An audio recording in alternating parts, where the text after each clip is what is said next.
The late afternoon sun streamed through the windows of my corner office as I reviewed the latest acquisition reports.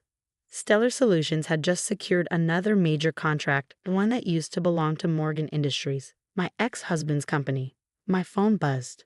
James's name flashed across the screen, making my heart skip a beat. We hadn't spoken in 3 years, not since the divorce. Not since he told me I was just a secretary who would never amount to anything without him. Olivia? His voice was strained, missing its usual arrogance. I need to meet with you. It's important.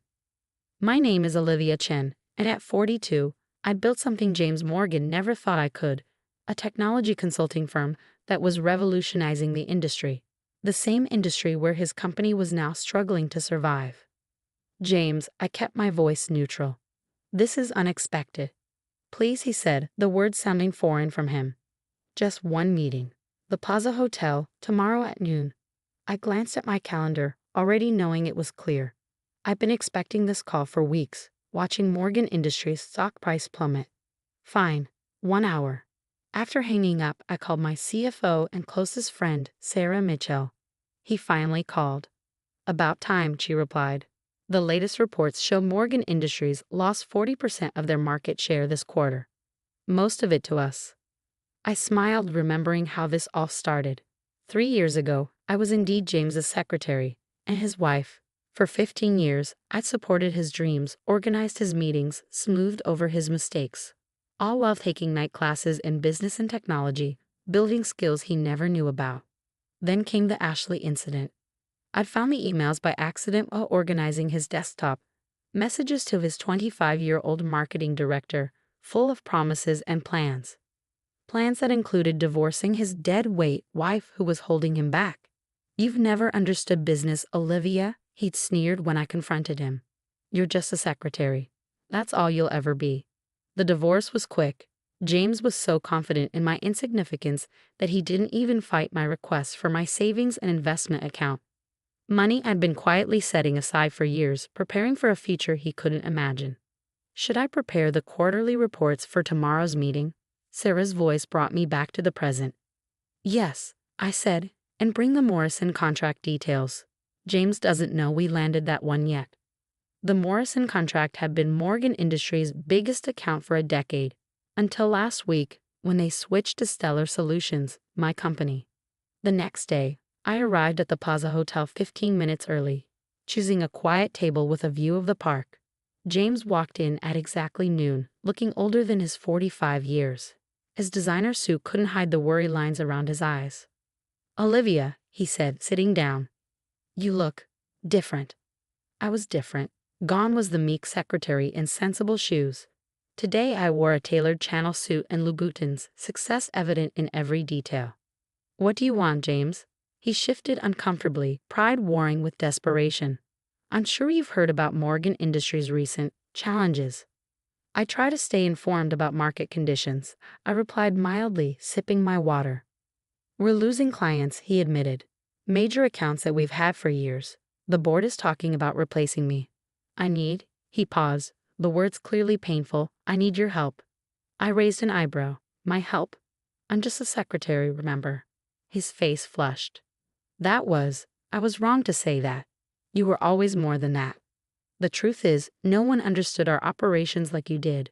The clients trusted you. If you came back, help me rebuild those relationships. You want me to come back to Morgan Industries. I kept my voice level, though inside I was laughing at the irony. As COO, he said quickly, full partnership. Whatever you want. Just help me save the company. I studied him, thinking about all the years I'd spent in his shadow. How he dismissed my ideas, belittled my ambitions, cheated on me with someone he thought was more on his level. And what makes you think I can help? I asked. Stellar Solutions seems to be dominating the market these days. Maybe you should talk to them. James's face darkened. Stellar Solutions. They came out of nowhere 2 years ago and started poaching our clients. Nobody even knows who runs it, some anonymous CEO who never makes public appearances. I smiled, reaching into my briefcase. Actually, James, that's not quite true. I pulled out a business card and slid it across the table. He picked it up, his face going pale as he read. Olivia Chen, CEO and founder, Stellar Solutions. No, he whispered. This is impossible. You couldn't? Couldn't what? I asked softly. Couldn't build a successful company? Couldn't innovate in ways you never imagined? Couldn't take everything you taught me and do it better? He stared at me, recognition finally dawning.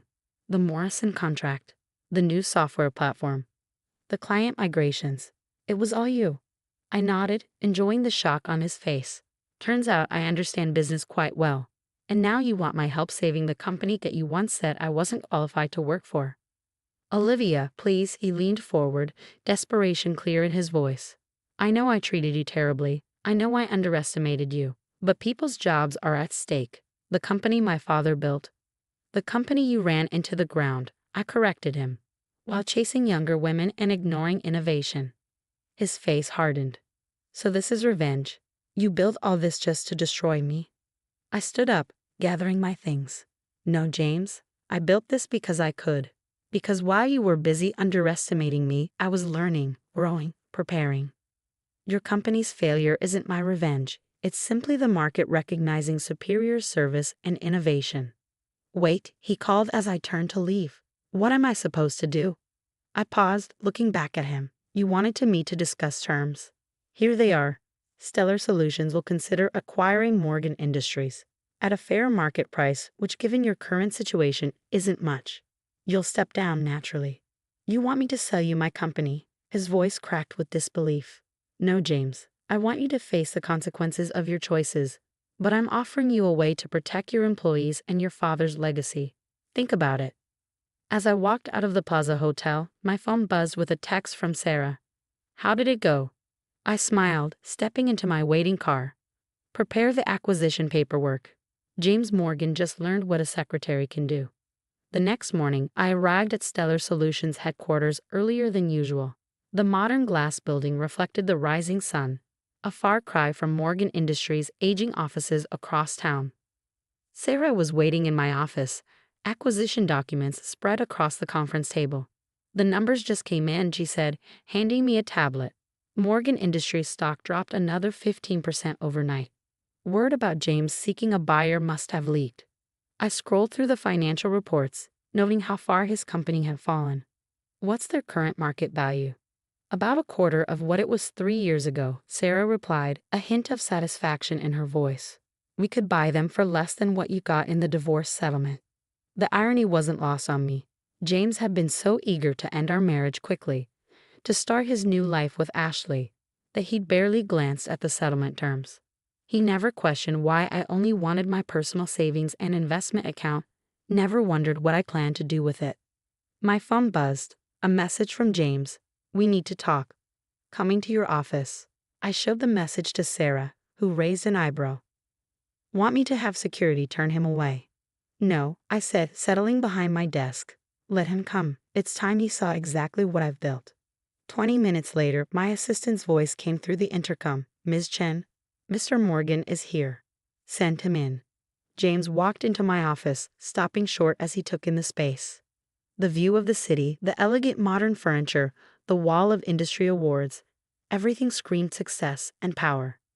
Quite a step up from a secretary's desk, I commented, noting his reaction. He sat down heavily in one of the visitor chairs. How did you do it? All of this in just 3 years? I didn't, I replied calmly. I spent 15 years preparing for this, learning the industry, understanding client needs, developing innovations. You just never noticed because you were too busy looking down on me. The new project management platform, he said slowly. The one that's revolutionizing how clients handle their workflows. That was your idea, wasn't it? The one you tried to tell me about 2 years before. Before you told me to stick to answering phones. I finished for him. Yes, that was mine, along with several other innovations you dismissed. He ran a hand through his graying hair. And Ashley, did you know about her before? The emails? I kept my voice neutral. Yes, I knew. Just like I knew about Jessica in accounting and Michelle in HR. I knew everything, James. I was your secretary, remember? His face flushed with shame. Olivia, save it. I cut him off. I didn't build Stellar Solutions for revenge. I built it because I saw opportunities you were too arrogant to notice. The fact that it's now in a position to acquire Morgan Industries is just poetic justice. Sarah walked in then, right on schedule, carrying more financial reports. Ms. Chen, the board is ready for the acquisition meeting whenever you are. James looked between us, realization dawning. You're really going to do this? Buy my company? Your father's company, I corrected him. The one you inherited and nearly destroyed. And yes, I'm offering to buy it, at a fair price, with guarantees to protect the employees. The employees, he repeated bitterly. You mean the ones who've been jumping ship to work for you? I smiled. You mean like David from engineering? Or Patricia from client services? Yes, I hired them. Along with dozens of other talented people you undervalued. Just like you undervalued me. Sarah handed him a thick folder. These are the preliminary acquisition terms. Our lawyers have already reviewed everything. The offer expires in 48 hours. James stared at the folder like it might bite him. And if I refuse? Then Morgan Industries continues its decline. I said simply, your stock price keeps falling, more clients leave, and eventually the board forces you out anyway. But by then the company won't be worth saving. He opened the folder, scanning the first page. His face paled. This is less than half what the company was worth last year. That's the market rate, Sarah interjected. Based on your current financial situation and client exodus. Client exodus, he laughed harshly. You mean the clients you stole? I leaned forward. I didn't steal anything, James. I offered better service, better technology, and better value. The same things I tried to tell you we should be doing 3 years ago. And Ashley, he asked suddenly. Where is she in all this? Your former marketing director. She left 6 months ago. Apparently, the startup she joined offered her a better opportunity. I did mention that the startup was a Stellar Solutions subsidiary. James stood up abruptly, the folder clutched in his hand. I need time to think. 48 hours, I reminded him. After that, the offer expires and whatever happens to Morgan Industries is out of my hands. As he walked out, shoulders slumped in defeat, Sarah turned to me. That was almost too easy. No, I said quietly, watching him through the glass walls as he waited for the elevator. The hard part was the 15 years I spent being invisible. This is just business. The next 48 hours passed in a blur of meetings and preparations. Word of the potential acquisition had leaked to the business press, sending Morgan Industries stock into an even steeper decline. I was reviewing the latest numbers when my assistant buzzed. Ms. Chen, Mr. Morgan Sr. is here to see you. I straightened in my chair. Robert Morgan, James's father and the founder of Morgan Industries. I hadn't seen him since the divorce. Send him in. Robert walked in slowly, leaning on his cane. At 75, he'd been retired for 5 years, leaving the company in James's hands. A decision he was probably regretting now. Olivia, he said, taking a seat. You've done well for yourself. Hello, Robert. This is unexpected. He looked around my office, nodding appreciatively. I always knew you were smart. Smarter than James gave you credit for. But this, he gestured at the view, the awards, this is impressive. Thank you, I said carefully. I assume James told you about the offer. He did. Robert set his cane aside.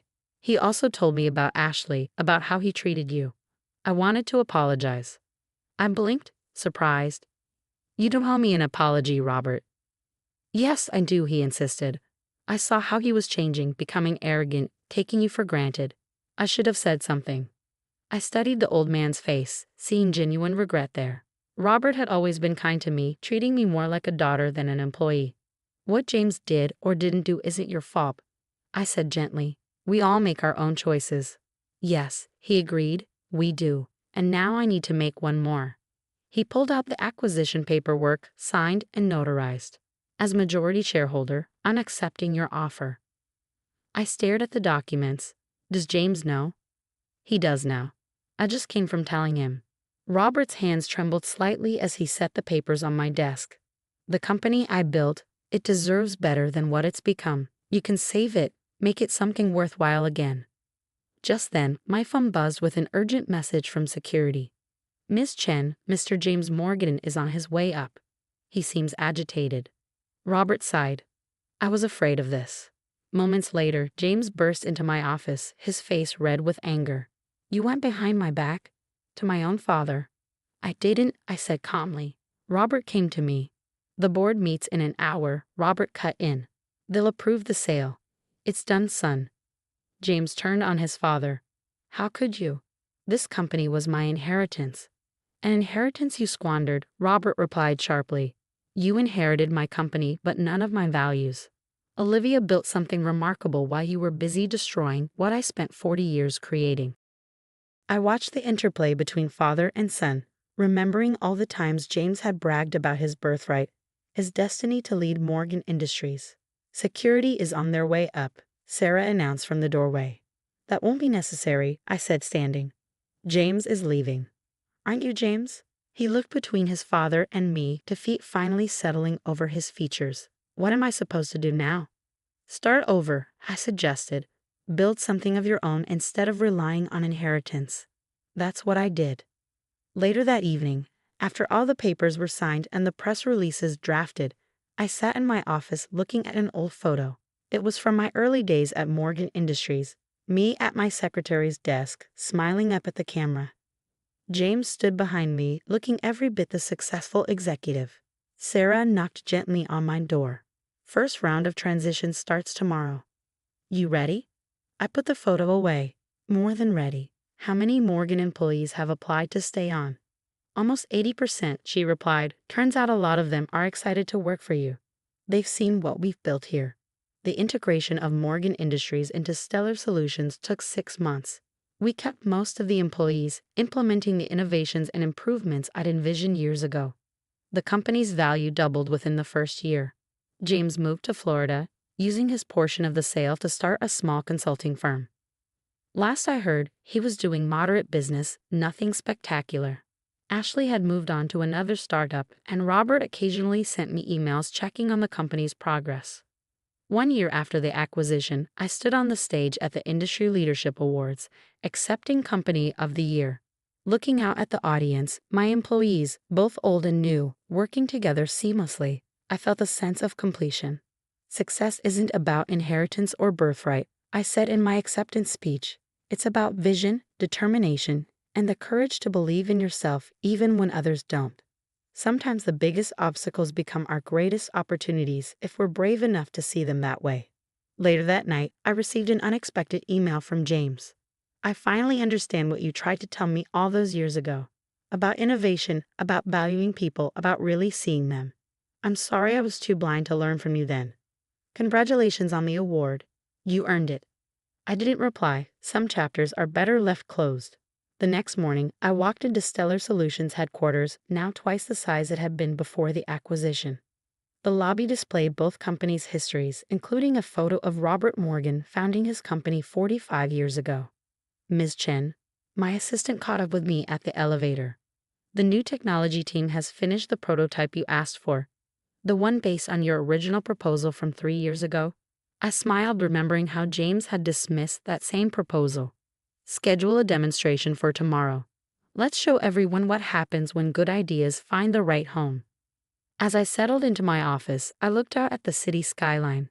Somewhere out there, a former secretary was probably dreaming of something bigger, better, more than what others tell her she can be. I hoped she'd find the courage to prove them wrong, just as I had. Because sometimes the best revenge isn't destroying what others build, it's building something better yourself. Something so undeniably successful that they're forced to acknowledge what they failed to see all along. And sometimes, the person they underestimated becomes the person they have to answer to. That's not just business. That's justice.